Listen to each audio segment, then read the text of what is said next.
Once we've learned about functions, the next logical step is to learn about recursion. Recursion involves calling the same function over and over again, kind of in a spiral, a function calling itself, in order to solve a really complicated problem. How does a function calling itself help us? Each time a function calls itself, it breaks the problem further down till we are left with the very smallest unit, and then it's easy to solve for that very small unit. We take the solution for the smallest unit and then build it back up till we've got the solution for the entire problem. Sound complicated? It is, but it's also elegant and beautiful and an easy solution for many complicated problems. Let's see an example, work at the example without recursion, and then see how recursion can help us. Let's say that we had to write a program to reverse the characters in a string. A string is passed into a function, and we want the output of that function to reverse the characters that exist in that string. So that function returns another string which has the characters reversed. Sound simple? Yes, it is, and it can definitely be done without recursion. So basically what we want is a function called reverse string, and it takes in some input. Let's assume that that input is ABC123. That is the string we want to input into this function. The return value we want for this input is 321CBA. That is the reversed string. Now suppose the input was simply A. We have a single character string. The output, it's logical, should simply be A.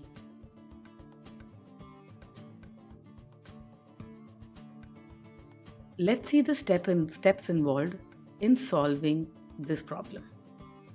What we can do is to interchange the first and last characters of the string.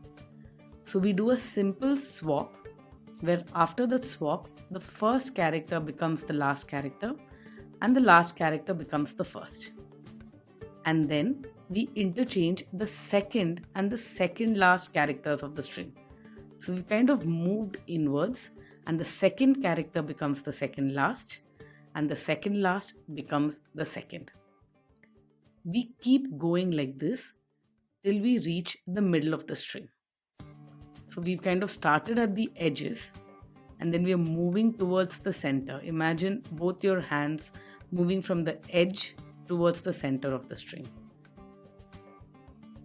When we reach the center of the string, all pairs of characters would have been interchanged. This is true because whether the string is of odd or even length, we would have exchanged all pairs of characters. Now this is one possible way of solving this problem. What would this involve? We'd probably use a for loop to iterate over the string, and for every iteration of the loop, we'd perform one exchange. Sounds simple enough? It's easy to imagine this. This is a solution using a for loop. And a string, if you really think about it, is simply a list of characters. So what we are doing is iterating over the list of characters and going about performing these swaps. This is an iterative solution to this problem. We've solved the reverse string function using an iterative solution. Let's see another solution to this problem. What we can do is when we first receive the input string, we split the string into two parts. These are not equal parts. The first part is simply the first character of the string. And the second part is all the remaining characters of the string.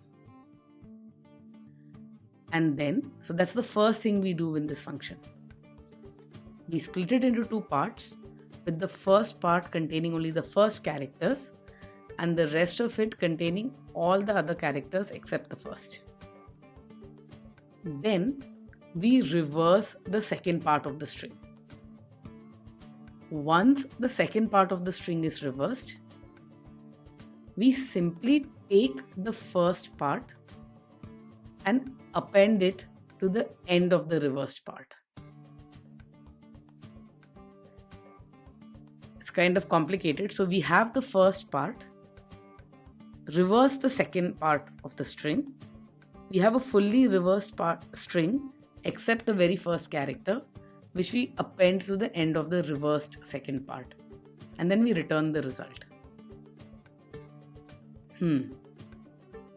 Does this sound complicated? It is. Let's see. The input is ABC123. That's the string that we've passed into this algorithm. So the first part of the string is A, and the rest of the string is BC123. So far, so good. Suppose we can reverse the second part of the string. We will get 321CB. Let's not worry about how we reverse the second part of the string. Needless to say, if we reversed it, if we manage to do it, we'll get 321CB. Append the first part, that is the A, to this reverse string. Does that look like a completely reversed string to you? Yes. The result that we get will be 321CBA. And that is what we'll return. So if you break up this problem in this manner, you see that you get the result. There is a question here though, one important thing. How do we reverse the second part of the string? How do we magically find a way to reverse one part of the string? And the answer is kind of tricky here. The answer is that we'll simply use the same reverse string function. We've just written the logic for the reverse string function.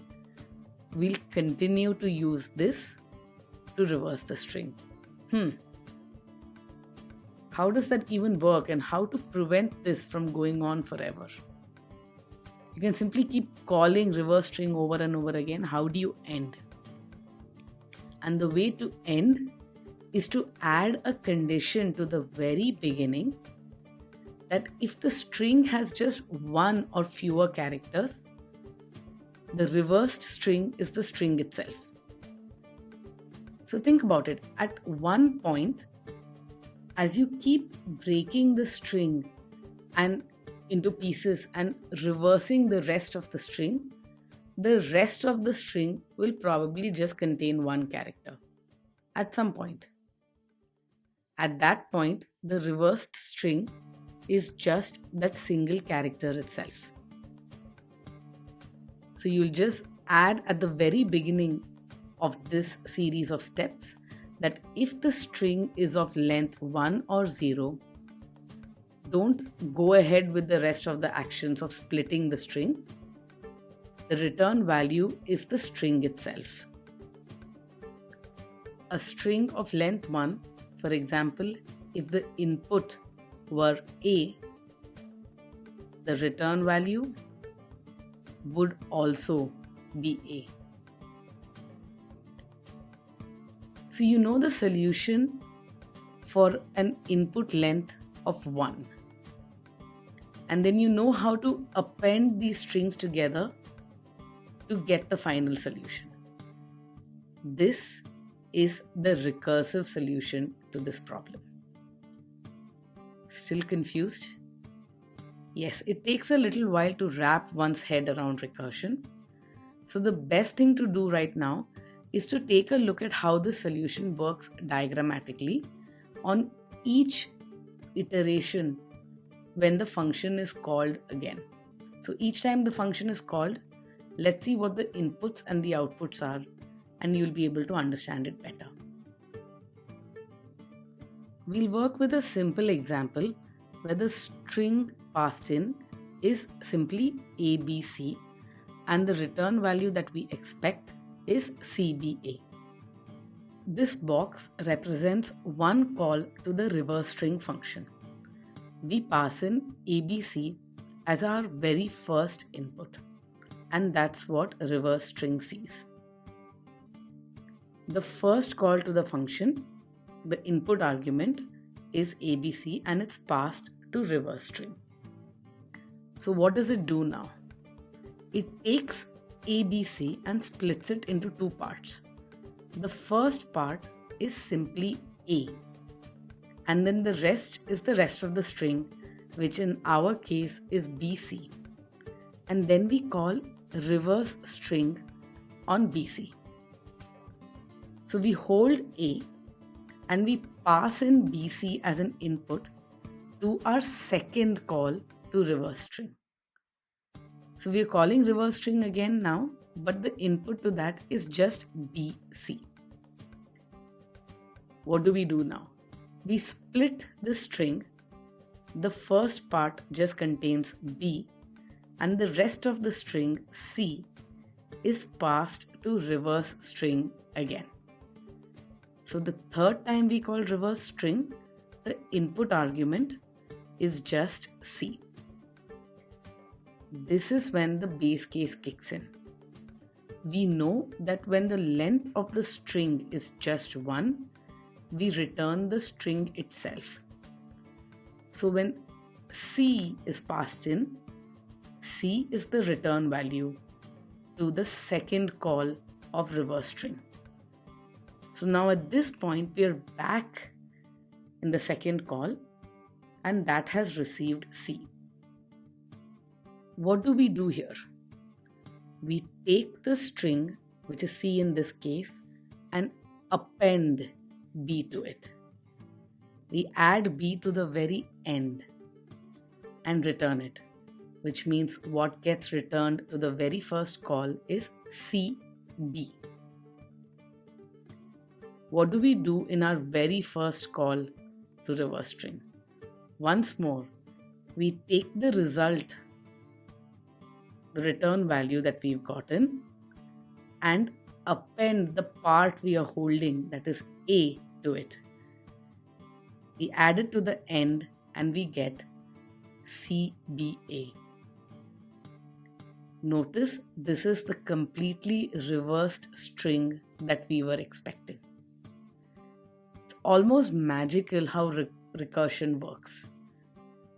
In our third call, because the string was 3 characters long, the base case kicked in here because the input argument of C had just a length of 1.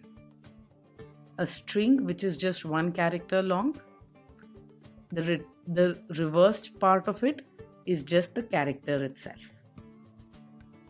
So recursion seems complicated, but it's a very intuitive, elegant way of solving problems.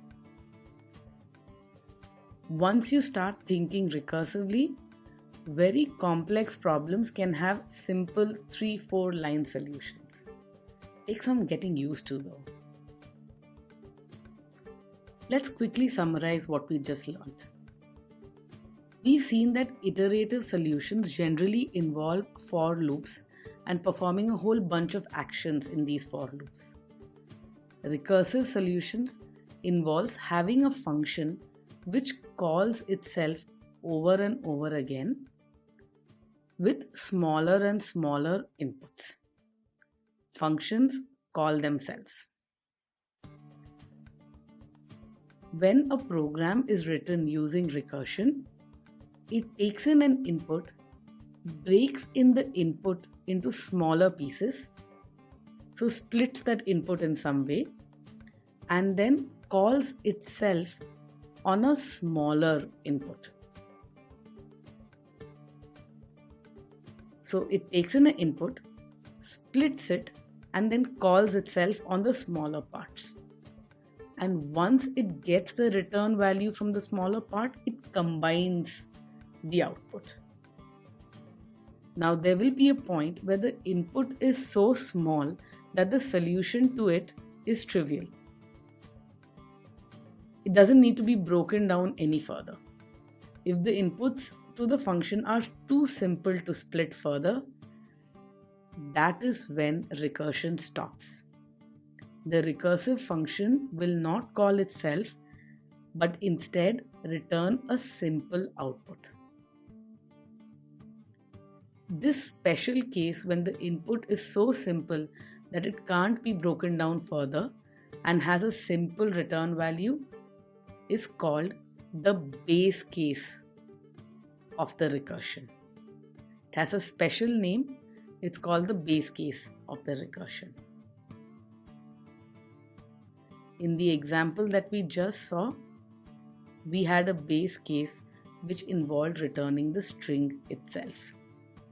It is this base case which prevents the recursion from going on indefinitely. So the check there which says if the string is of length is 1 or 0, return the string itself, that is the base case of our recursion.